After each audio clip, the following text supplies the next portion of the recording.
Hi, all of you. Namaste, and welcome back to our channel Pallavi Parihar this side. I hope you're safe and doing really well.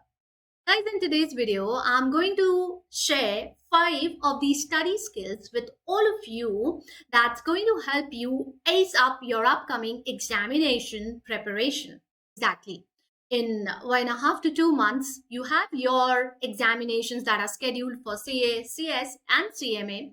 And I am pretty sure that you are almost through with the first round of your preparation. Now, these study skills are going to help you polish your preparation and make sure that you are going to rock in the upcoming examinations. So, before we start, a routine, a ritual, a request. If you are new on my channel, please don't forget to subscribe to the channel and press on to the bell icon so that you do not miss on any updates. Also, if you like my content, please do like the video and put your views in the comment section. So now let's get started with our study skills set. So the first thing that you need to keep in mind is to set goals for yourself. So guys, we can never deny on the importance of setting goals, right? And at this point of time, setting goals, and that too, I insist, weekly goals will help you bring clarity and also give you that much needed confidence on your preparations. Keep yourself on a weekly goal basis. Select the subject and the topics therein that you're going to cover up, that you're going to study for 6 days. And on the seventh day, revise whatever you have studied on those 6 days. Because revision is very important, specifically when you're studying theory papers, retention becomes a big problem for these students most of the time. So, as to retain them, you need to revise it, revise and revise and revise and revise as much as it's possible. So, keep yourself on weekly goals of 7 days and make sure you're sticking to them. 6 days have to be given to your studies. It can be a combination of theory and practical papers both. But on the seventh day of the week, you have to keep the time, you have to give the time for your revision purposes. That's really important. Skill number 2, manage your time. And yes, of course, this is something you've been hearing multiple times. And for most of the times, that technique of 25:10. Personally, I would recommend that if you are pursuing professional examinations like that of law, CS, CAS, CMA, then 50-10 technique is a more preferred one. Exactly. Sit for 50 minutes, study for 50 minutes, and then take a 10-minute gap. 50 minutes is going to give you something fruitful. And then the 10-minute gap. And then sit another 50 minutes and then a 10-minute gap. And another 50 minutes and then a 10-minute gap. And then it could be some 30 minutes to 45 minutes of gap. 50 minutes at a stretch is important. Now, this is for those who could not give long sittings.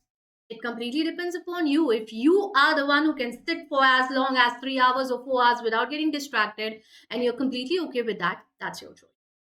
But if you get distracted very easily, then 50-10, the go-to technique for you. Study for 50 minutes and then take a 10-minute gap. Skill number 3, no distractions while you're studying. Exactly. Now you're grown up enough to understand, yeah, it's not the social media scrolling that is going to take you. So please avoid that. Now at least, since the examinations are knocking your doors, keep all these things aside. Even if you're using your laptops or mobile phones to study or watch any of the lectures, at least keep all the other notifications off so that you can concentrate more on your studies. Nothing's going to be disturbed or changed if you are not using your social media for another 2 to 3 months. Believe me, nothing will, even after that also.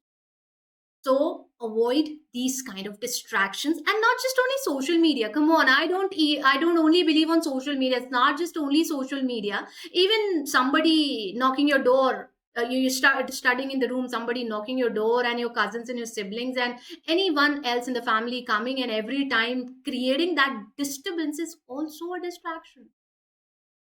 Get yourself a completely quiet place to study. It's very important. Skill number 4, get into the habit of writing practice. Now, this is very, very, very important for theory papers specifically. Most of these students complain me. Most of the time they have a complaint that, ma'am, we are very through with the concepts. We are very through with the provision, the law. That's crystal clear. We have the thorough understanding of the provision. When it comes to put down our answers in the answer sheet, that's where we mess up. Because we know the provision. We know we know the law. We know the case reference. We know the section number. We know the act. But how do we put it up for 5 marks? What is the content that needs to be placed in 5 marks and what is to be placed in a question that is for 8 marks? That is the problem, owing to which we lose most of the marks. And in fact, the most neglected, honestly, the most neglected problem. Most of the time, we just keep on emphasizing on learning the concepts, but we never emphasize ourselves on having a writing practice, which is must for theory exams, for theory papers. So now, every time when you complete a topic or a chapter or a bunch of 2 to 3 chapters, make sure you're getting yourself into a writing practice. Take down, you don't need to run out everywhere to find out questions. Where do I get the questions? I don't know how to get the questions. Module questions appear to be so very simple and they already have an answer. Madam, how do I solve them? Come on, give out on all these kind of excuses. Take 4 to 5 questions of the related topic, either from your study material or from the scanners. Sit down, keep yourself time bound and write the answers to those questions. And then when they are solved already, then check your answers with those solved questions, that whether they are being attempted by you properly or not. Just do it for one attempt of yours and you'll see the difference in the result. Do it. And then the last technique, the fifth skill, and that's make sure you are not over-exhausting yourself. I'm going to do this and that and that, and I'm going to study this paper and this paper and this paper, and I'll do this and that, and I have a whole long timetable of around 14 hours, 15 hours. Oh, madam, there are rank holders who are studying 14 hours and 15 hours. I'm going to do that. I'm going to prove myself. And at the end of the week, or it's like a week or 2 down, you're already down with all of your enthusiasm and all of your energy levels. Exhaust yourself. The individual is different. You have a different approach. You have a different way of studying. Identify your studying style and keep yourself with that. Now over here, I don't mean that you study only for 2 or 3 or 4 hours in a day and then you say that madam told us you study with your own style and you're going to clear the examinations. Come on, these skills of mine are not going to make sure that you clear out the examinations. They are just a guide to help you boost up your preparation. Identify your studying style. Don't overexhaust yourself with the goals or the targets that you have set for yourself. Keep time for resting. Mental relaxation will help you gain on more strength to study for even more long hours. Right? So these are the 5 skills. A quick recap for all of them. Set your goals. This will give you clarity for the topics and the subjects that you have to cover. Make sure you're not forgetting on revising at least 1 day in a week. Second, manage your time. 50-10 is the best technique. No distractions while studying, even if it's the family members, your friends, or the social media. Turn all the notifications from these people off. These things off.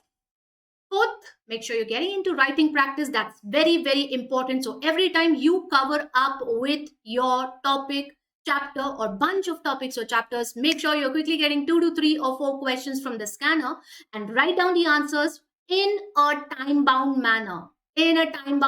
Keep a stopwatch in front of you because speed is important in the exam again. And fifth, don't overexhaust yourself. Make goals that you can achieve because when you achieve them, you will feel more confident. That's all from my end in this video. I am pretty sure these skills, if followed by you, will help you make your preparation game even more stronger and you're going to rock your examinations. This is all. Hope to see you in the next video. And till then, take care, study well, keep rocking. Bye bye. Namaste.